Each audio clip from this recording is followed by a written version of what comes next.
Bonjour, je vais vous montrer comment faire un filetage. Qu'est-ce que j'ai fait? J'ai préparé un cube avec un cylindre. J'ai fait un trou de 25 mm, le cylindre de 25 mm de diamètre aussi. Je l'ai placé directement au-dessus, donc pour accélérer les choses. Donc, faire un filetage. On s'en va dans Créer, on s'en va dans Filetage et une fenêtre qui nous apparaît. Si je clique sur le cylindre, il va par défaut faire un filetage de 25 mm de diamètre par 2. Ça, c'est le pas. Donc, le pas le plus gros. Tu as 1,5 ou tu as 1.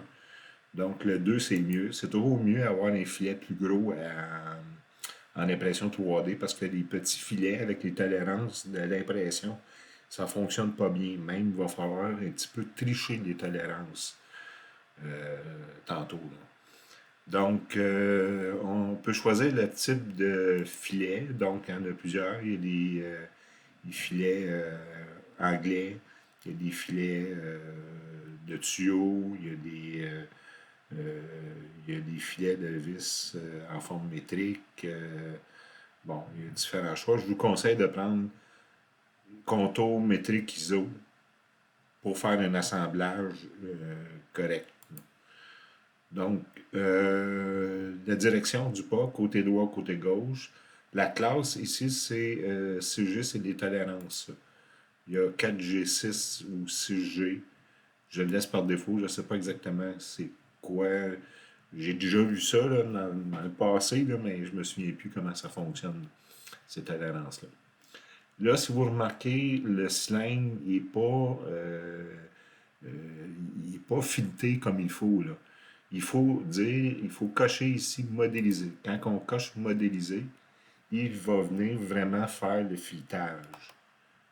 Si on regarde plus proche, les filets sont faits. Okay? Pourquoi ils mettent cette option-là? J'imagine que c'est pour parce que ça crée beaucoup de calculs quand on fait des filets. Donc, peut-être qu'ils ont fait ça pour empêcher que ça aille, que ça alourdisse l'ordinateur. Donc, l'autre chose que je voulais dire là-dessus, ah oui, c'est que si je décide de choisir un autre type de grosseur de filet, par défaut, il m'a pris 25. Mais si je dis 15 mm de diamètre, il va contrôler la dimension de la tige, comme il va contrôler la dimension du trou aussi. Donc, je vais le remettre à 25. Je vais faire OK là-dessus. Maintenant, qu'est-ce que je vais faire? Je vais faire le filet interne du bloc. Donc, je m'en vais sur filetage. Je clique sur l'intérieur. Modéliser. Par défaut, il m'a mis 25. M25 par 2. C'est parfait. Je fais OK là-dessus. Là, maintenant, qu'est-ce que je vais faire? C'est que je vais descendre la tige à l'intérieur et je vais aller jouer un petit peu avec les tolérances. Donc, je descends ma pièce. Je vais faire un move. Je clique mon objet. Je le déplace comment? Je le déplace en Z. Je le descends à l'intérieur. Je fais Enter. OK. Donc, mes deux pièces sont ensemble. Là, maintenant, pour tricher, on va aller tricher un petit peu les tolérances. Toutes les vidéos YouTube que j'ai vues, ils font tout ça. Justement à cause des tolérances qu'il y a lors de l'impression 3D. Ce que je vais faire? Je vais faire une nouvelle fonction ici qui s'appelle inspecter. Euh,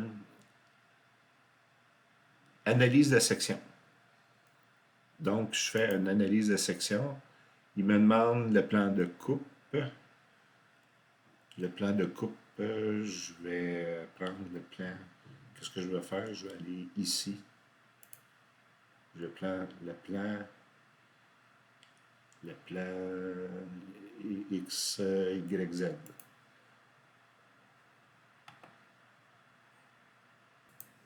Non, je ne prendrai pas le plan Je me suis trompé de plan, je vais recommencer.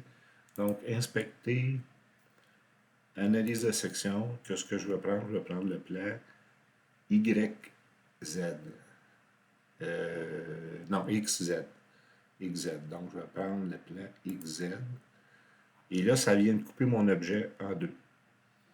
Là, je peux ici changer l'angle, la distance. Ici, je vais inverser. Donc, en inversant, je vois tout de suite mes filets. Donc, qu'est-ce que je vais faire? Je vais me rapprocher.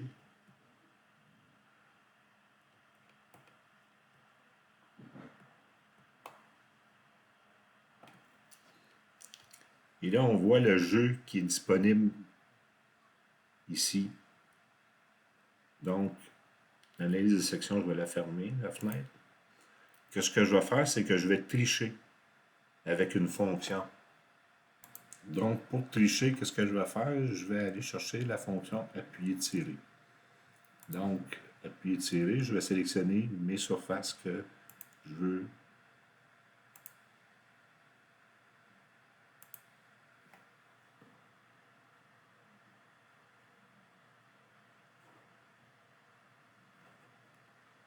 Ah, ma fenêtre a disparu.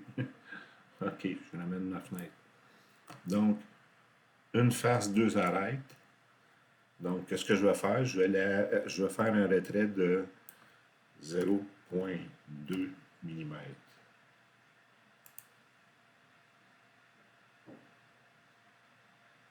Ça n'a rien changé.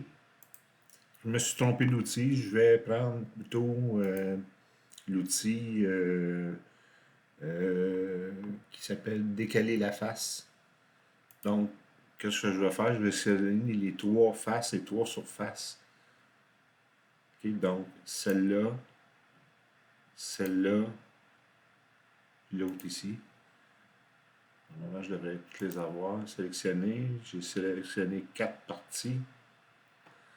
Donc, je vais décaler ça de 0,2 mm. Moins 0,2. Pour que ça laisse un petit peu plus de jeu. Je fais OK là-dessus. Et là, je regarde, j'ai vraiment plus de tolérance. Donc, ça va aider pour mon assemblage. Ça va être plus facile. Je pourrais le faire sur les deux faces. Ça va de choix. Ça va de choix. Vous pouvez le faire sur les deux faces, mais sur les deux côtés, autant sur le trou, sur la partie trou que sur la partie cylindrique. Donc, c'est comme vous le voulez. L'important, c'est d'en rajouter un petit peu. Et ça, c'est avec l'expérience, avec les tests qu'on fait sur. Une fois qu'on fait vraiment les vraies pièces, on regarde le jeu et puis on ajuste aux besoins. Fait que je vous remercie. Bonjour.